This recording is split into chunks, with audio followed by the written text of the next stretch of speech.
Selamat datang di Bijak News Minggu 11 Mei 2025 bersama saya, Mita.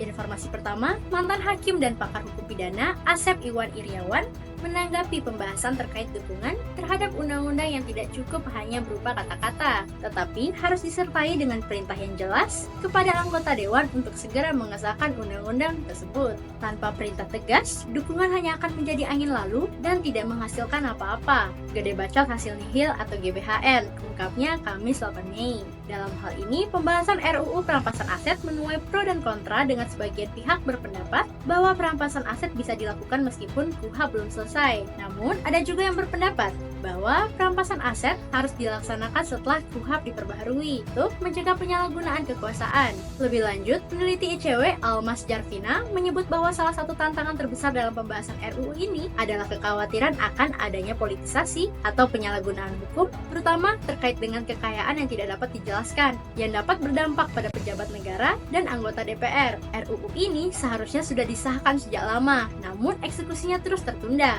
ungkapnya. Ia menyebut beberapa pihak berpendapat bahwa Presiden sebaiknya mengeluarkan Perpu untuk mempercepat proses, mengingat konsep undang-undang sudah jelas dan hanya terhambat oleh masalah politik dan penegakan hukum. Pemerintah harus menunjukkan komitmen politik yang kuat untuk melawan korupsi dan memastikan bahwa hukum diterapkan secara adil dan tanpa diskriminasi. Informasi kesehatan, media sosial X ramai membahas peran mandi dalam pemulihan depresi. Terapis Jim Cook menjelaskan bahwa rutinitas sederhana seperti mandi dapat membantu pemulihan depresi dengan memotivasi diri dan dukungan lingkungan. Informasi nasional, KPU keluhkan waktu verifikasi ijazah peserta pemilu. Titi Anggraini pada Sabtu 10 Mei menilai masalah utamanya adalah kurangnya transparansi dan akses publik terhadap dokumen calon yang menyulitkan pengawasan masyarakat. Informasi selanjutnya, Pemprov DKI Jakarta memastikan seluruh pekerja rumah ibadah bukan hanya marbut bisa naik transportasi umum gratis. Hal ini sebagai tanggapan atas usulan PSI dan klarifikasi dari Dinas Perhubungan DKI pada Sabtu 10 Mei.